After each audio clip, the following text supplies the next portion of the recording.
I'm going to go ahead and jump in. So today, welcome to part 3. Today we're going to be breaking down 3D, talking about the different parts and tools and things that we offer inside of Revizto and kind of how that can be translated over to other softwares that you may have used in the past, trying to make a correlation there, make the entry point into Revizto a little bit easier for you.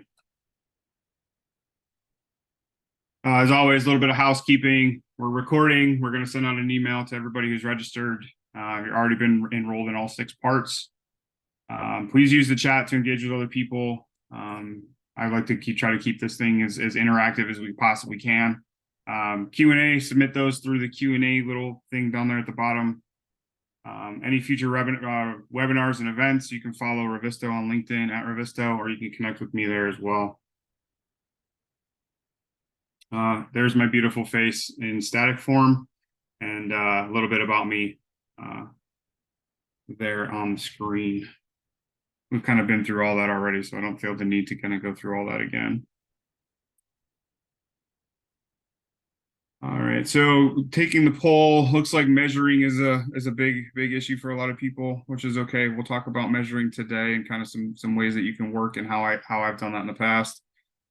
Sectioning, navigation, okay, property information. All right, so across the board, we're pretty much good there.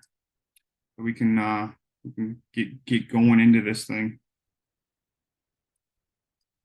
All right, so I guess we can start with measuring right out the gate, and we'll kind of talk a little bit about that. But I do want to talk about some other things as well. So actually, let me start here. So if we talk about navigation and just overall settings inside of Revizto, that'll be things that'll help make your life a little bit easier, right? So if we go to this preferences over here, we get this sub menu here.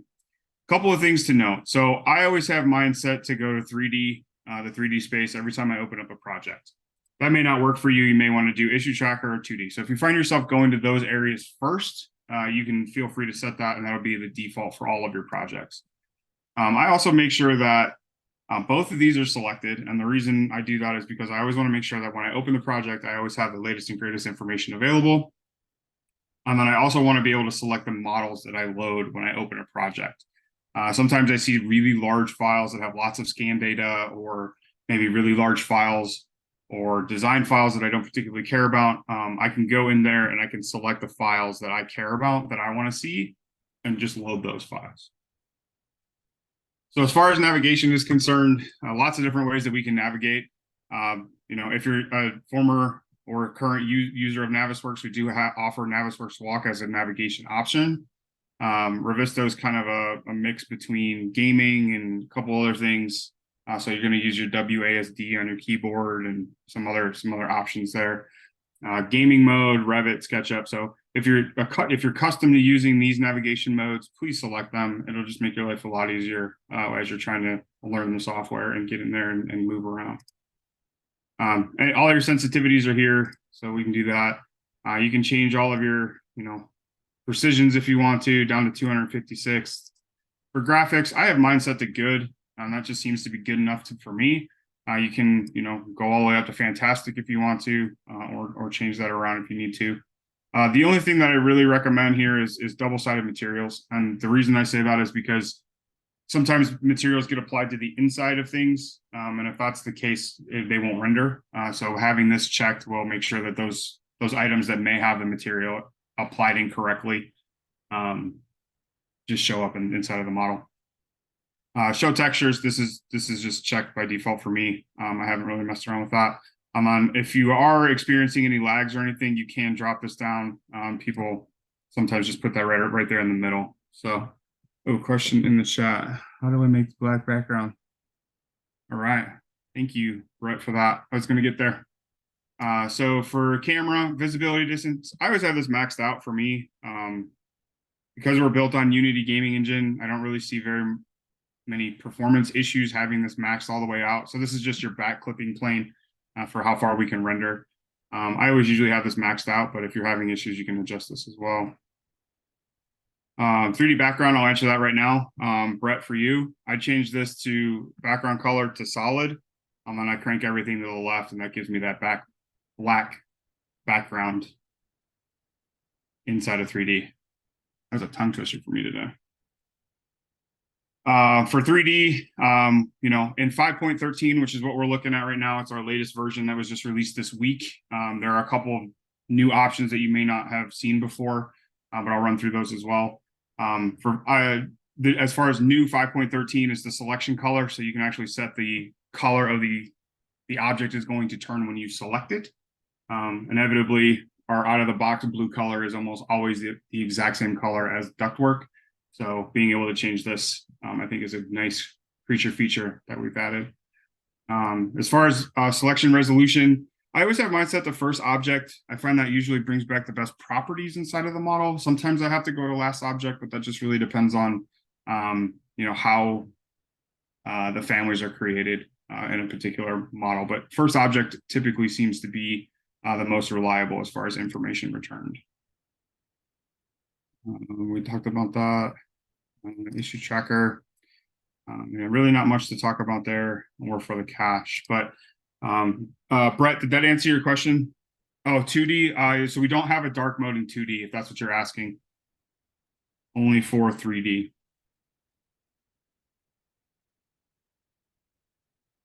All right, cool. All right, so those are your preferences. Those are your settings. That's how I have mine set up. Mine's not the best way or the only way. It's just the way that I like it to be the most. Next, we'll get into measuring. So a couple of different ways that we have to measure.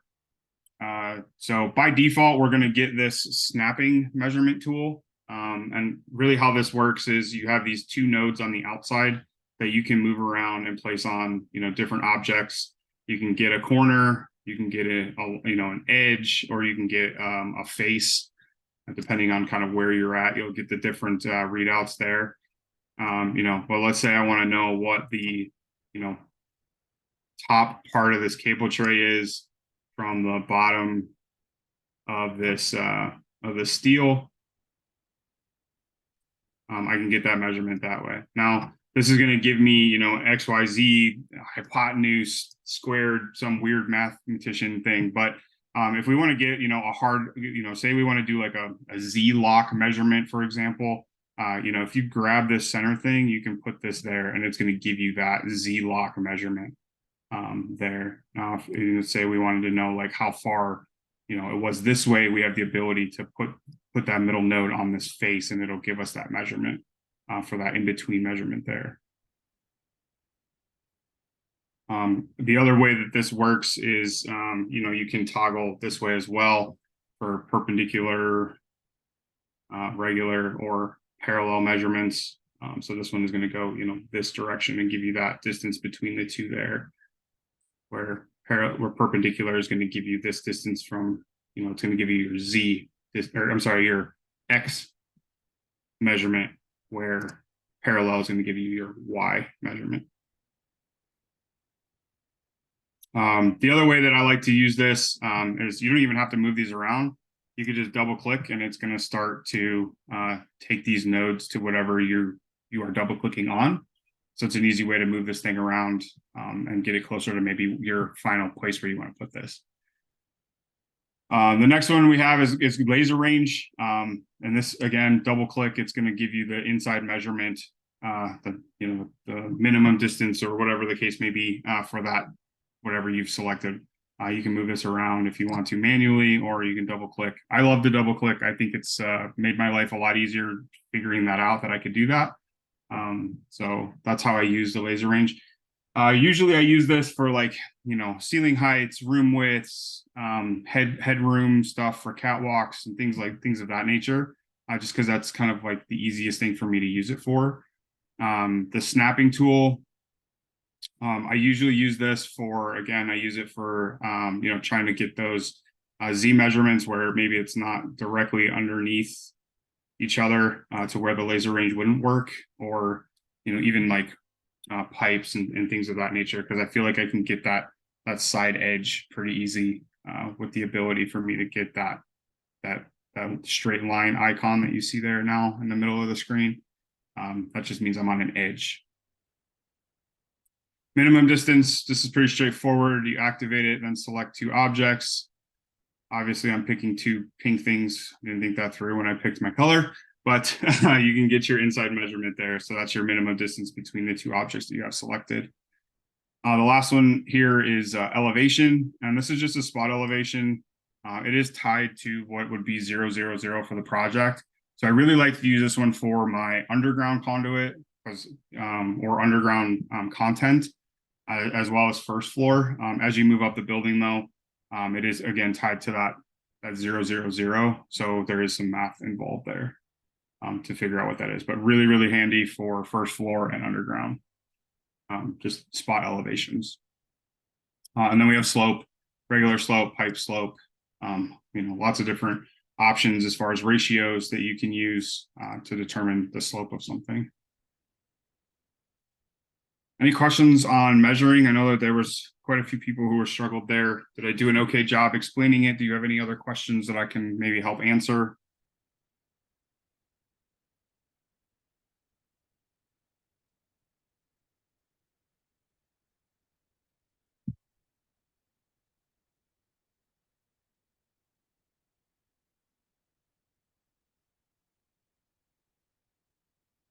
Slope measurement, sure. So if I come back over here, let me find something.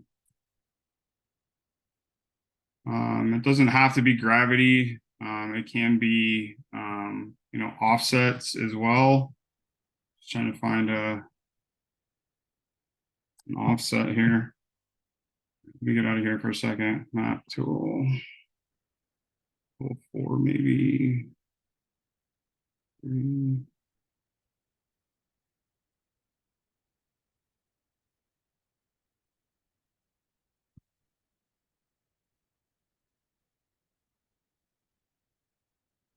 Here they go.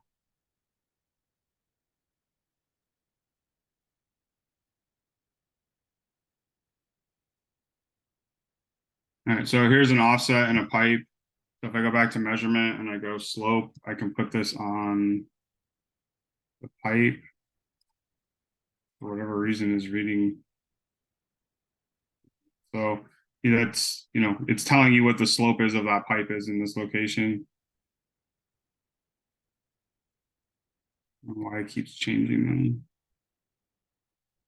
So that's one use of slope. Essentially, you just activate that, and then you should just be able to double click on the element, and it should give you that readout of what the slope is.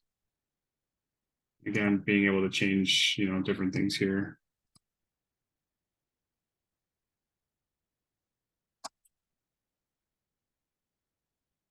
You get those isometric XYZ values in 2D.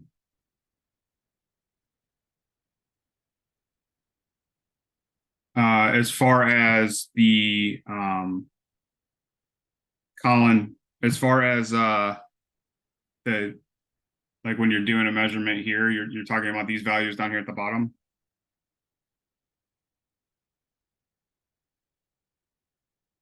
I don't believe those show up in those measurements. It not that way though. So if I do a measurement here in 2D, I mean, I take, so if I go here to here, and then I go, or if I did a multi-line, right, I could do this. You go from here to here to here, and that would essentially be similar to what you're asking, I think.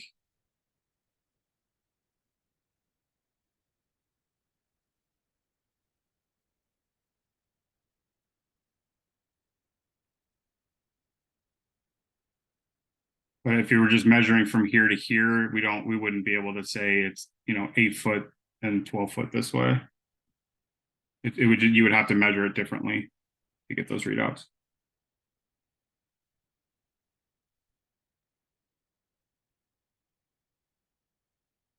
Yeah, sorry about that.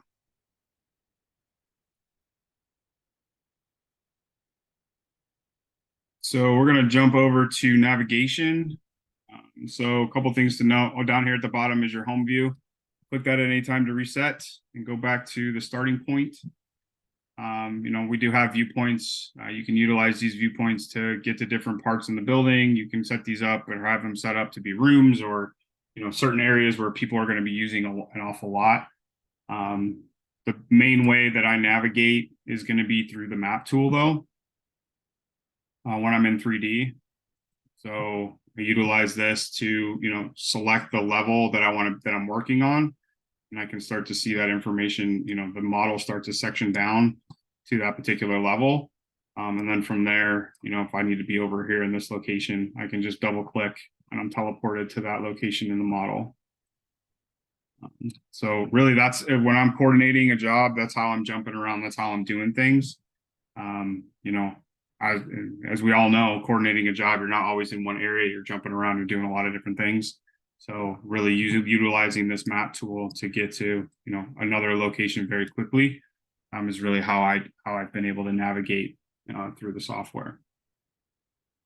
And then the other thing is with the preferences, just picking the one that you're comfortable with, is probably going to be the most helpful for you. And then as I jump around, then it's, small little, adjustments for me to see what I want to see in that location.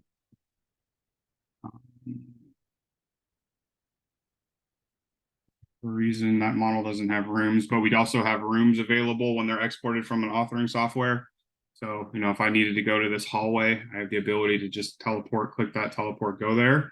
If I needed to, I could, if this list is much longer and it's easier and harder to manage, I could do things like, start searching out the name of a room, and then be able to just teleport directly to that location as well. So, other helpful ways to get to where you need to be. A lot of times I'd be having conversations with my foreman and I'd be like, hey, I'm in this room. I need you to take a look at something. And I wouldn't inevitably understand exactly where that room is. So I would use the room feature to get there quickly. Be able to see what they're looking at.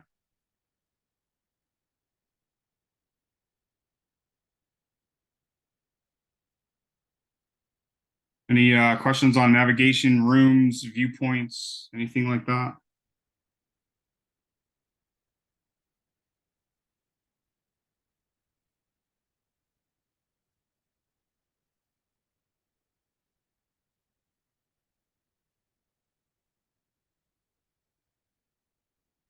No.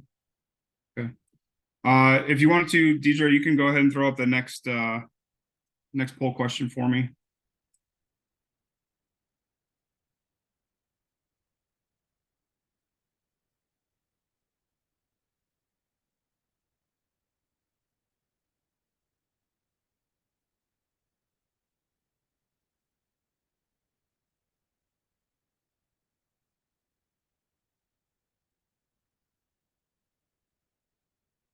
Okay, so is there a default elevation when you teleport? I don't know exactly what we use to define that, but I do know inside of preferences, you do have the ability to set your walker height. So I'm assuming it comes there. It's an assumption, Chuck, on my end.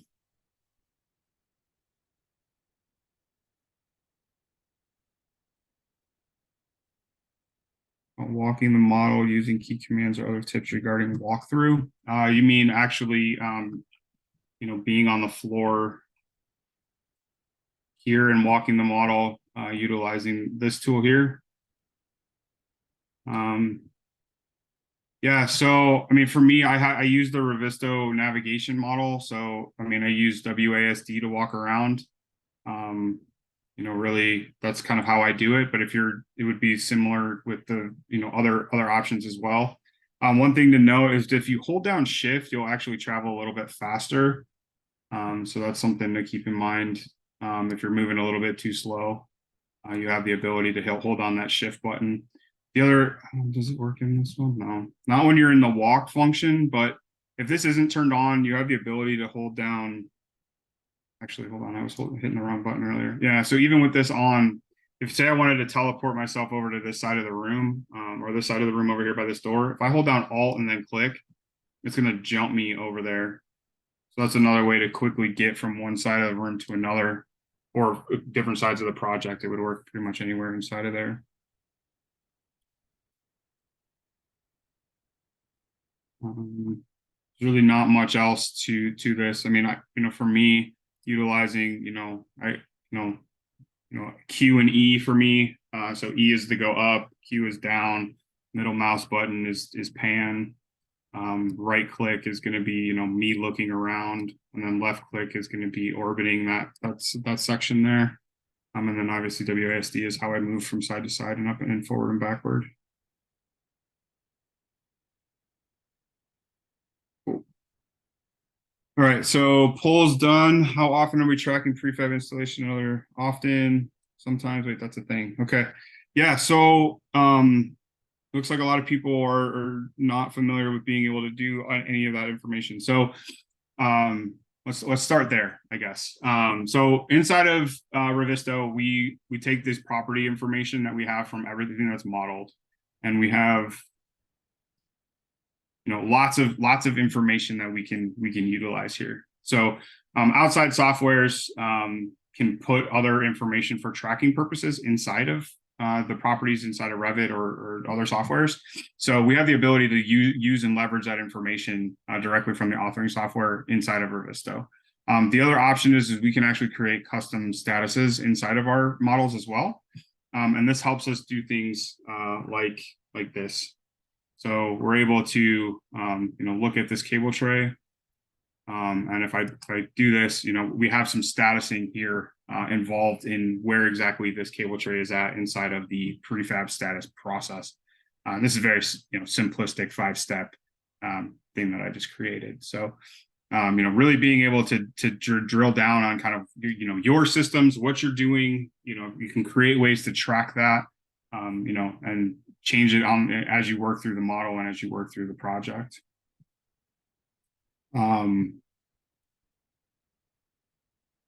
The next thing that we're going to talk about is really kind of how to visualize this. So Deidre, if you want to put in the next poll question, and it's in relation to appearance profiles in general. And really it's just wondering, if you guys are using appearance profiles, are you utilizing multiples, or are you using many, or are you guys just using the one that comes out of the box from within the coordination model itself?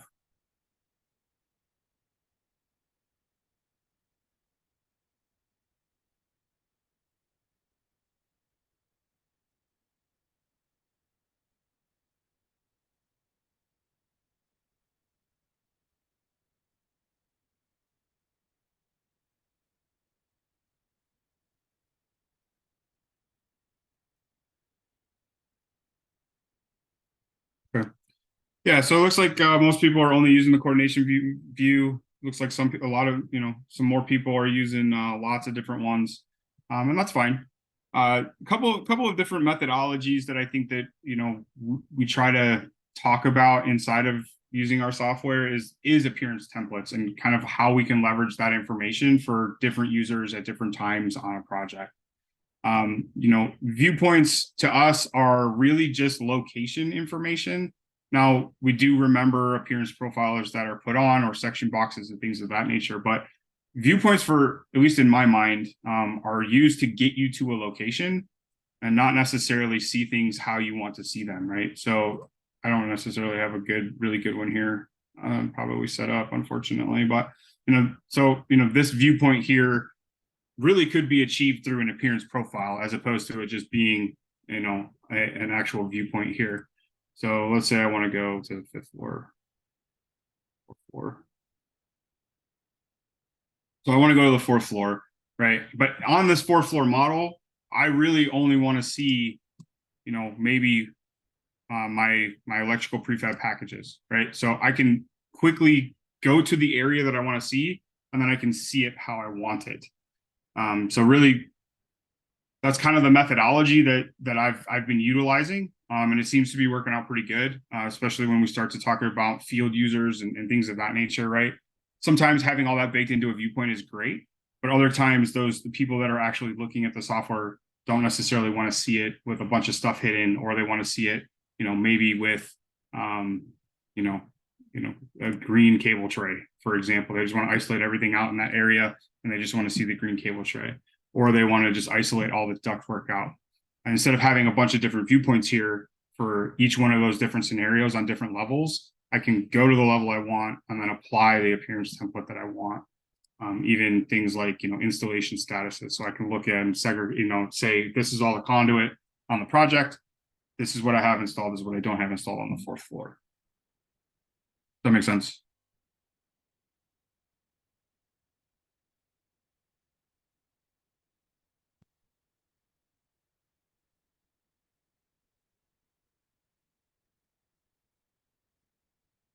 Okay. The other thing that we do heavily inside of Revizto is utilize search sets. And search sets really drive a lot of what we do inside of our software. So really taking time to figure out how you would break down your systems, how you would want to coordinate a job potentially, those types of things. Really digging down into like what exactly it is that you're looking at and what you want to look for. Using the property information that we have over here. So, if I were to select on this conduit, for example, pull up the properties, I see this is a 3-inch conduit. So let's say I want to see all the 3-inch conduit. So I'm going to create a new search and then I'm going to find it all, right? Open my object tree. I'd be able to, see that it's on, I have 3-inch conduit on a bunch of different levels in the project. Hit tab is my other favorite button. The other thing that I can do here is I can, isolate all the 3-inch conduit inside in transparency, right? So I can quickly see where all my 3-inch conduit is on the project, or even just isolate it out altogether and just be able to see it and look at it that way. This is kind of a niche case, but sometimes this is important to do, especially if you're looking at like, bulk buyouts or trying to get an idea of how much content or quantity of items you have on a project. This is an easy way to really utilize the searches that can then be leveraged later to find that information pretty quickly. And our searches can get pretty complex. We could, really define those to be extremely granular. This is obviously not all conduit, right? It's a 3-inch conduit. That's what I'm saying that I want to find. But I could get really, really specific with that and say 3-inch conduit that's part of this conduit run that goes to this panel, right? And I could get very, very, very, very specific as long as the information was in the properties of that object. But again, we utilize, search sets in other places as well. So it's not just going to be for searching items. We also use them to apply appearances to. We also are going to use those when we get to clash for our next meeting.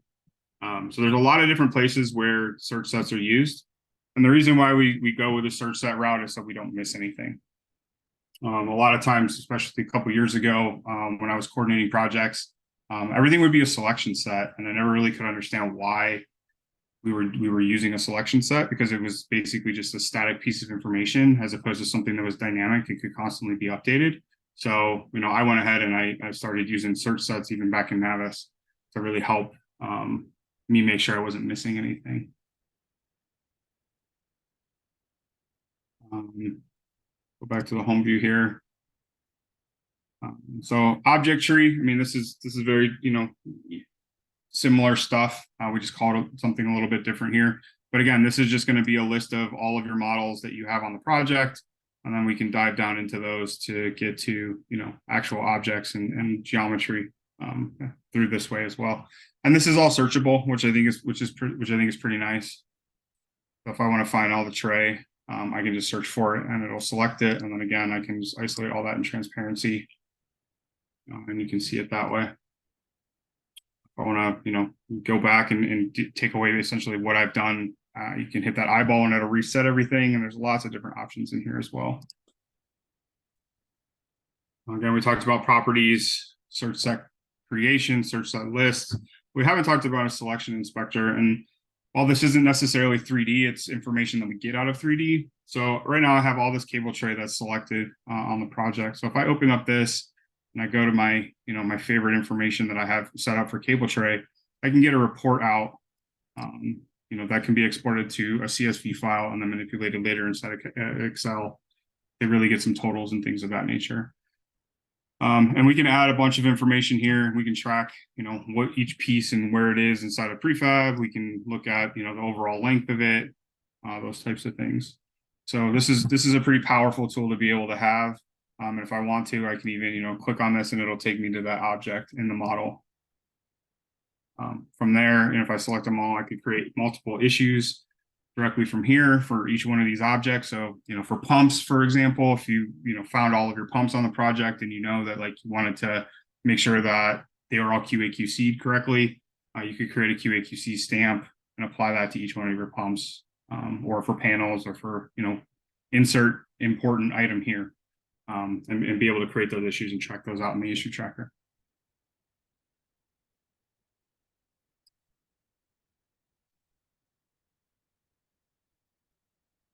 Does anybody have any other questions? Maybe things that they've run into that they're not quite sure on? Something that I can cover today when it comes to three. Oh, the other thing that I wanted to talk about, hold your questions. The other thing I wanted to talk about is actually switchback, which I don't necessarily think it's talked about quite enough.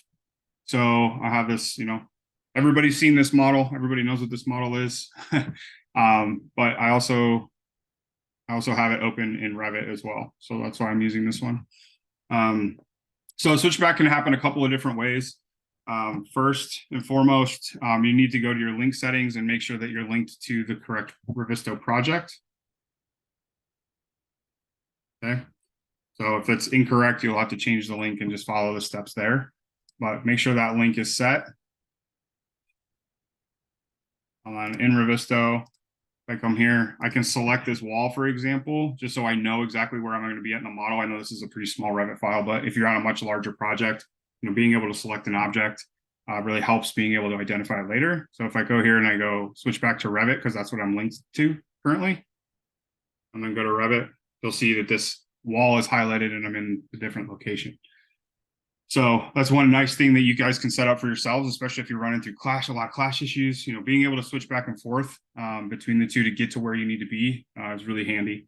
And we just overwrite this isometric view every time, so we don't create a new one each and every time that we do anything in the project. We're just going to overwrite this one view with the view settings that you have set up. Another way to activate this is going to be through the issue tracker itself. So if I have this issue, for example, if I double click this, it's going to update me inside of Revit as well. So again, that section box is applied that I have applied in the issue. It's going to be, it's going to make it as transparent as possible. It's going to try to follow what I have set up in my view inside of Revizto and for the issue itself. But that's one way to do that as well. The other thing that I wanted to point out quickly was going to be if the issue is created on 2D, I have the ability to, it's going to take me to that 2D drawing where the issue was created.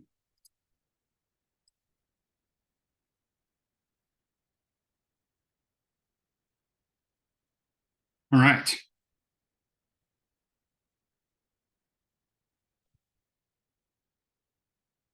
all I have for today. Up next, part 4, September 15th, we're going to be doing a crash course in Clash.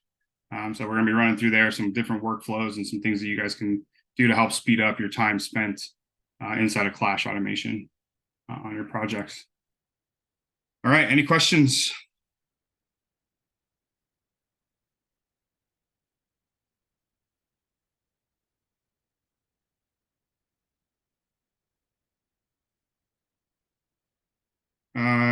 Yes, Orchelon, we're going to be doing it in 5.13 because that's what I have up to date. And you say cache settings for smoother, Revizto running smoother.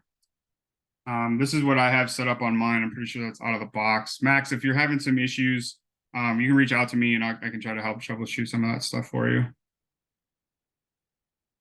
Best settings change to save iPad battery life. Again, I would probably come here and focus on the memory allocated, Travis. And it's something that you can work on there. Again, maybe changing down these this graphic settings here. It may just be the iPad's battery itself, but it's something we can look into as well. So if you want to reach out, we can troubleshoot that together.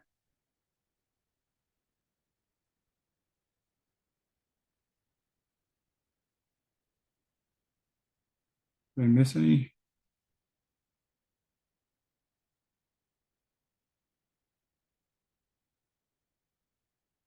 Awesome. Yeah. Thanks, everybody. Appreciate everybody's time today. I know it was a little bit longer than the rest of them, but there was a lot of information that we needed to get through. Have an amazing weekend, and we'll talk to you guys in a couple weeks.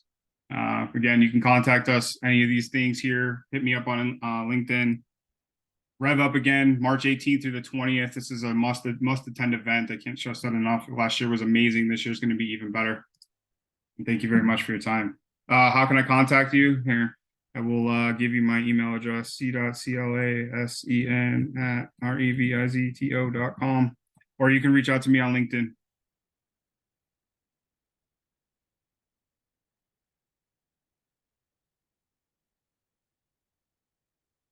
No problem. Look forward to talking to you, Max.